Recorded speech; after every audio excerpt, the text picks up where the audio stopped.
Hello, friends, and welcome to episode 370 of Better Than Before Breast Cancer. I'm your host, Laura Lummer. I'm thrilled to be here with you today. We're going to talk about something really important and meaningful today. And before I jump into it, I have a favor to ask of you. If you enjoy this podcast, if you watch it on YouTube, if you listen to it in your favorite podcast hosting station or app, if you could take the time to leave a rating or review, I would greatly appreciate it. The more you subscribe, like, follow, rate, review, especially subscribe and follow, the more the show gets shown to other people who are looking for information to support them. So you can do some good work for yourself by sharing something that's meaningful to you through leaving a rating and review, and hopefully someone else can find something that's meaningful and supportive for them as well. So thank you for taking the time to do that. And if you are a new listener, I hope you get something good out of the show and you're motivated to leave a positive rating or review. And thanks in advance because it would be much appreciated. All right, let's talk about what's going on in our minds when we're thinking about supporting our health. There are two, I would say, primary objections that I hear from people. So I do mindset coaching and I do healthy lifestyle coaching. And there are two major objections to both of these. Because when we're trying to support our mental and physical well being, there is a huge hurdle that most of us have to overcome. And that is believing we deserve the time, the effort, the energy, the money that goes in to helping ourselves get better in these areas, right? If we're working on having a better mindset and calming anxiety and improving just our overall emotional state, that takes practice. It takes work. There are skills, there are tools we can use and implement to improve that, but it also takes good nutrition, right? Our mind and gut are intricately connected. Our body, nothing in our body works on its own. And so good nutrition is really paramount to good mental and emotional well-being.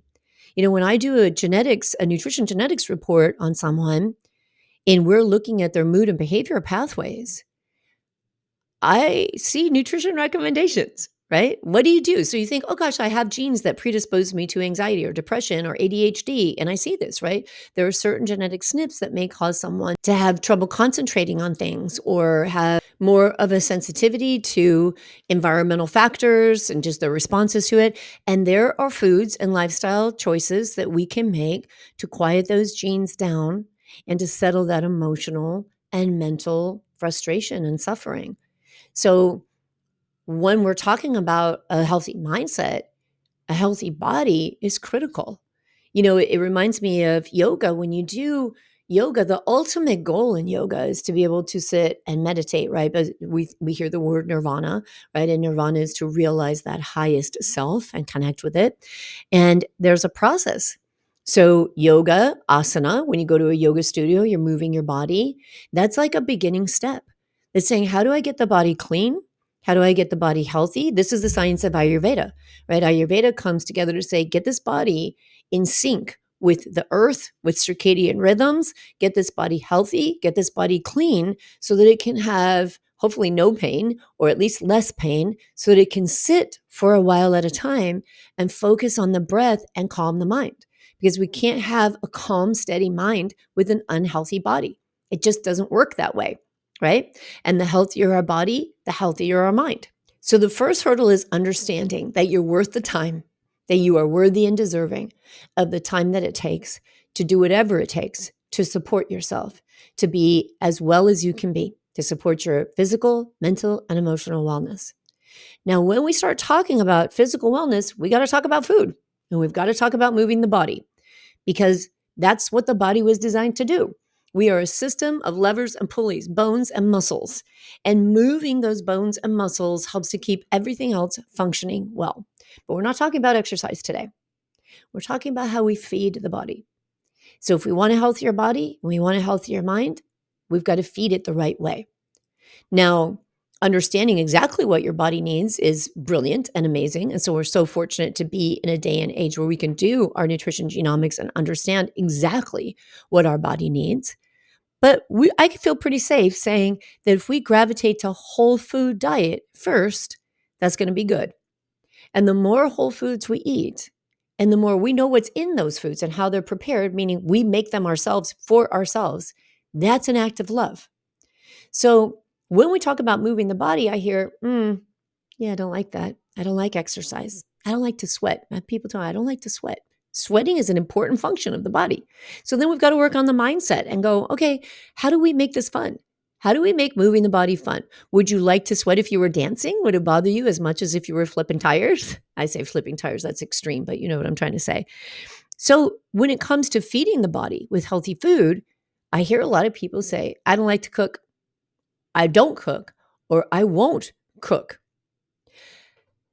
If you want a healthy body, but you are not willing to cook for yourself or have whole foods prepared for you by someone else, to put whole good foods in your body where you know the ingredients in them, that's like saying, I want more muscle and a stronger cardiovascular system. I want to increase the capacity of my lungs, but I don't want to lift a heavy weight and I won't work out. Well, it's not going to happen. It's nice to want, then it's just a dream. But if you want to support your body and being as healthy as it can, you've got to work on the thoughts that you tell yourself you don't like taking care of yourself, right? Saying, I don't like to cook, I won't cook, is saying, I don't want to take that step to take care of myself. Now, there's an option being if you have the financial resources to hire someone to prepare whole good foods for you, great, or hire a food service, or at least a food service to supplement your meals so that you don't have to cook as often. But working on the mentality and noticing the thought of, I don't like to cook, that's not going to serve you in any way. So I started thinking about this because I hear this often and I understand it because let's think about it. Most people who get a breast cancer diagnosis, most of them are, I was going to say over 50, but I'm going to say it's like 45 and over. But the statistic still stands like that median age is in our 50s, right? And our lifestyle has gotten a lot more bougie by the time we're in our 50s. It's a lot less intense. We're not running around building careers, raising families. So little by little, the lifestyle gets a little more quiet, a little more peaceful. I think, gosh, cooking means cleaning the kitchen. That sounds like a lot of energy. I don't want to do it. And I get it. It's okay. But we have to be able to look at those thoughts and ask ourselves, is that thought serving me? Why am I choosing that thought? How is this helping me to feel better, to reduce my risk of recurrence? Now, after a breast cancer diagnosis, we're going to be going through treatment. And God knows treatment is exhausting. And, I see a lot, and I'm so happy to see that many times when people get a diagnosis, friends and family, communities, churches, they come together and say, can we do a meal train for you? And I love that. And I encourage you, if somebody offers you that and you're newly diagnosed and you're going to treatment, say yes. But say yes with direction. Say yes, but I'm following a very special way of eating to support my healing. And these are the foods that I cannot have. And put seed oils on it, and put food coloring on it, and put gluten on it, put carbohydrates on it, right? Except for vegetables and fruits. So be very specific.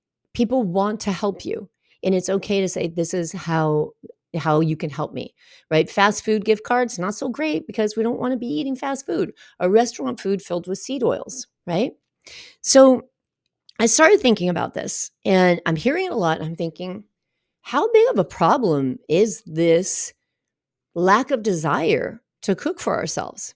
Started doing a little research to see, is this really prevalent? Is this maybe just something in the community that I'm serving? Because what I want to understand is, how can I help to shift that a little bit? Because I know how important it is. So I started looking and I found an article in Kitchen Infinity that said 64% of Americans surveyed regularly cook at home to save money and manage their diets. Okay, that sounds good. 64%.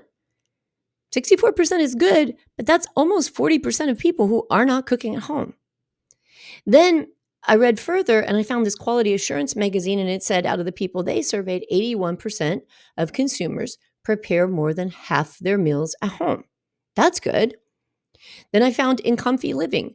They did a survey and said 93% of Americans cook at home at least once a week. So then I started thinking, what's the breakdown of this cook at home? And I went further and found 25% of Americans surveyed said they cook at home 5 times a week. That's fantastic. But that's 25% of the adults surveyed. That's not a lot. 39% they said they cooked at home 3 to 5 times a week. Well, I mean, how often do you eat, right? So that's good. That's good. We're getting there 3 to 5 times a week, but we eat more than that. And then 29% said they cook 1 to 2 times a week. That's almost 30% of the population cooking 1 or 2 times a week. So I started thinking, what is the correlation that we see here? How is this impacting our health? Now, correlation does not mean causation. This is not a clinical study. This is just me thinking out loud and offering you this information to think for yourself. So I found on the CDC that currently the statistic says that almost 42% of United States adults are obese. Obese meaning they have a BMI of 30 or higher. This does not relate to people who are athletic and super muscular because it's a height to weight ratio. But basically what that comes out to saying is that your body is about 30% fat. And then it says over 9% of adults in the United States are severely obese. And that means a BMI of 40 or higher, or 40% of your body being body fat. Body fat is very active tissue and not active in the way we want it to be active. Active in a way of supporting inflammation, estrogen, holding on to toxins, creating a lot of havoc with insulin resistance, the way glucose is used in the body. The more body fat we have, the more it's working against us. So then I look at other statistics and I see that the CDC says that 11% of the United States population has diabetes. And 90 to 95% of that is type 2 diabetes, which means around 33 million Americans are currently living with type 2 diabetes. 33 million and 11%. How do these numbers correlate with the numbers that we see of people cooking at home? Because this shift away from eating at home is a shift towards eating out, whether that's a fast food restaurant or a higher end restaurant, or picking up pre-prepared food at a grocery store. And now some of that's okay, right?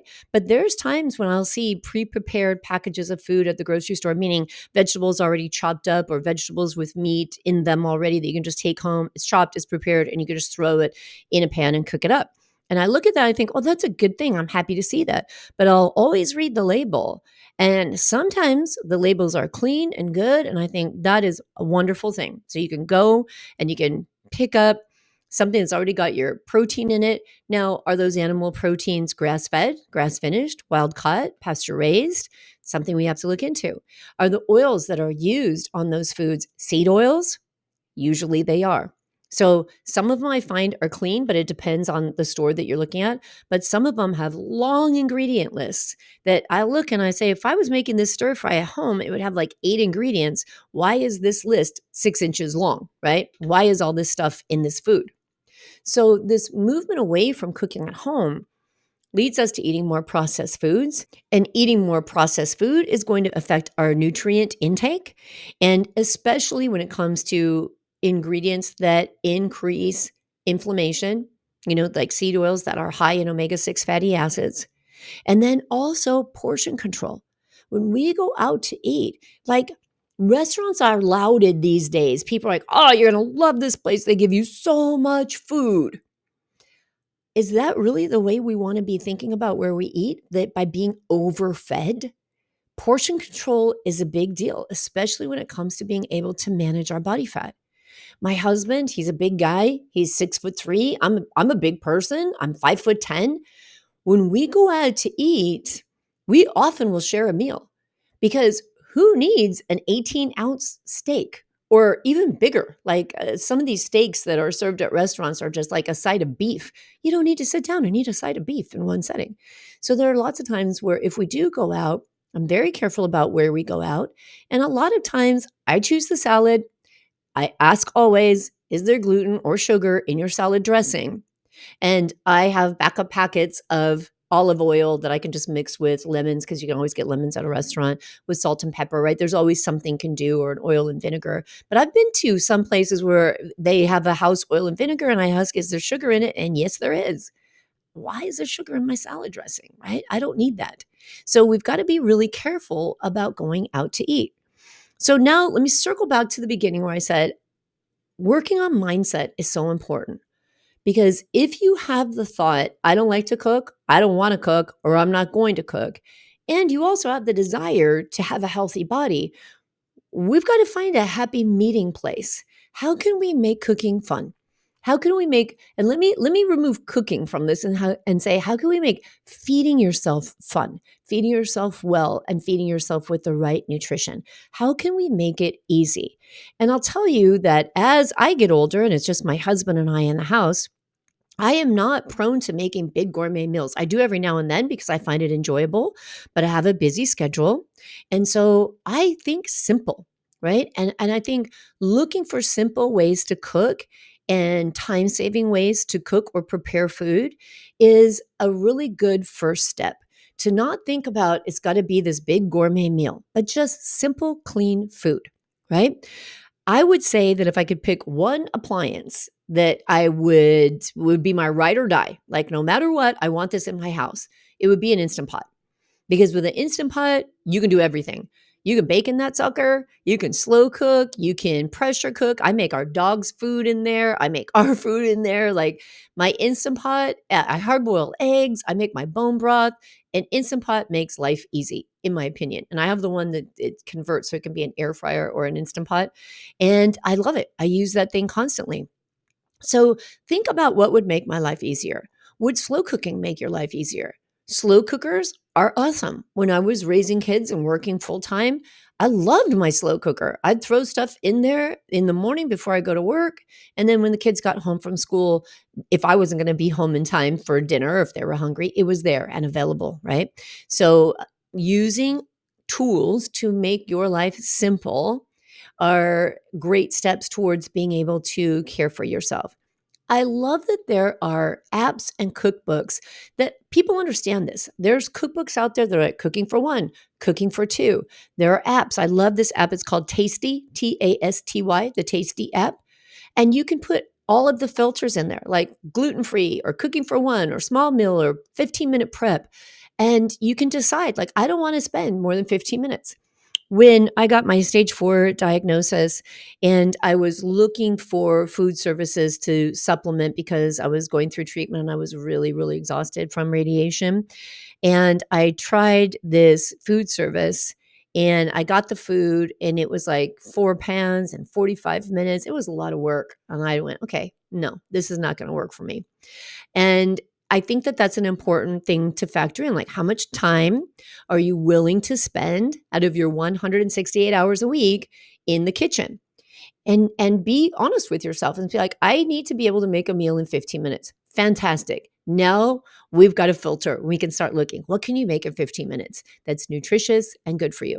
Can you go to places that have cold cuts that aren't full of nitrate, but that are slices of real fresh meat, right? And you can use those and you can put them on a charcuterie board, slices of fresh fish and smoked salmon and olives and nuts, and eat that kind of style. And charcuterie, people normally think about salami and processed meats, and you don't have to have those. You can have good fresh meats and fish on those as well. But you do have to commit to a certain period of time. When I first, many, many years ago, started to be really into healthy style cooking, and I was still working full time and had kids full time, then there were 3 hours on Sundays that were dedicated to just food prep. And that would meant getting my groceries. And now today, that's even easier because, well, I guess depending on where you live. Where I live, I can order online from the grocery store. They get everything for me. And my husband goes over there and picks it up, right? So that makes my life easier. Now, I've said that to people. I say, I like picking out my own food, but maybe give it a try. You know what? There's been very few times I've been disappointed. I think it's important to people when they are shopping for others that they're getting you good quality stuff. So I've had very good luck and saved the amount of time it would take for me to go to the grocery store and pick out everything myself. So thinking about what would make this easy, when your mind is like, I don't want to cook or I don't like to cook, can we offer it something else? Can we say, but what if I did? Or what if it could be fun? What would make it better for me? And come up with your own parameters about what would make it better. So how much time right? How much money, how much time, how much effort are you willing to put into it? But I would really encourage you to think about the more you are willing to do this for yourself, the more it is going to serve you, the more it is going to help you. So, what are some tricks? Even asking other people, what do you do? I have seen groups of women that it's so cool that they do meal prep and they'll get 3 or 4 families together and they'll rotate who does the prep. So one person will actually cook for all 3 of those families, right? Big batches of stuff. And then each family is giving the food to the other family. How cool is that? And it fosters connection and community. I love that. That's brilliant. But can you think of creative things? Can you think of fun things? Can you have friends come over and cook with you? Like, let's say another friend who wants to have a healthier lifestyle. Just like we have accountability partners when we exercise, can we have accountability partners when we cook so we can have some girl time and we can actually be taking care of ourselves? Can it be fun? Because I'll tell you, we don't do stuff if we don't enjoy it. At least we don't do it long term. It's not fun to be miserable, right? But if you keep putting energy into the thought of, I don't like to cook or I don't want to cook, you're not helping yourself at all, right? We have to recognize that and then do some work on shifting that thought and shifting that mindset to saying, what if I could enjoy this? What would it look like? What are the options? Could you maybe enjoy a cooking class? Could you maybe enjoy making things simpler? Are you overthinking the process of what you have to cook and how difficult it has to be? I was at my sister's house the other day and she made this delicious, she's a great cook of just not using a recipe, just throwing stuff together. Our dad always cooked like that and she's great at it. And she just threw meat and ricotta cheese and sliced zucchinis and fresh tomatoes that she chopped up. Tomatoes are, oh, my mouth is watering just thinking about it. Fresh tomatoes chopped up and just threw it all in a pan and cooked it together and then portioned it out. That's it, right? So no carbs. I mean, there's vegetables in it, but low carb, right? No grains in it. It was delicious. It was filling. It was satisfying. Some good healthy fats in it. So we can think about making things in batches and batching them out for yourself and keeping them in glass containers or things for. So people say to me, well, I'm not supposed to eat leftovers. Like, don't they lose their nutritional value if you leave them in there for 2 or 3 days? Okay, let's say they lose some of their nutritional value. I would rather see you eat something that's lost a little bit of its nutritional value because it's 2 days old than see you eating something that's going to work against you by picking it up at a fast food place or something that you picked up that's pre-prepared at a store that's full of seed oils, right? So we kind of have to balance out the way that we think things, think about things, and we don't have to be perfect. Like maybe we could just add in one more time right now, one more time that you cook for yourself during the week, and we can subsidize with other things, right? So it's not about being perfect, but having the thought that I'm not going to do it at all, you're not only not ever going to have to worry about getting to perfect, but you're not going to be doing yourself any favors, right? We don't want to work against ourselves. So I offer you these few things to think about when it comes to cooking for yourself. Easy meals, right? Stir fries, salads, one pot meals. Use an app for ideas or Google. Just go right on the computer and Google easy meals, 15-minute prep if that's what you want to do. Batch cooking, large batches, break them down, eat them over a period of days. Weekly planning, setting aside time at the beginning of the week that you're committed to and invite a friend over to do it with you or a family member that you love to chop with you and get all of your food and ingredients ready for the week so you can just grab stuff and throw it into salad or grab stuff and throw it into a pan. Use easy things in your kitchen. Don't make a big mess, right? Use a slow cooker, use an Instapot. They're so easy. Dedicate time to that experience of cooking. Like literally write it out in your calendar. This is time I will cook on these days. Use your family. If you've got family at home, assign a cooking night to people, right? Make it fun and enjoyable and celebrate your successes. Like if you cook at home once a week and you decide to cook at home twice a week for your first goal, celebrate that. Like give yourself a pat on the back for doing that. Give yourself a lot of credit for every small change that you make to support yourself is getting you closer and closer to having optimal metabolic wellness. And that's what I want for you. All right. If you need more help with that, You can always come and find me. You can work with me in my Better Than Before Breast Cancer Life Coaching membership, where we fully discuss all of these things from our thoughts to our food to everything, everything imaginable. And you have access to a whole full 4 years of library of content and lessons and workshops and support. I coach people one-on-one, and I also do metabolic health coaching, where we dig deep into what your body needs and create a lifestyle plan for you. You can find all that information at thebreastcancerrecoverycoach.com. I hope you check it out. And until next time, be good to yourself. Take care.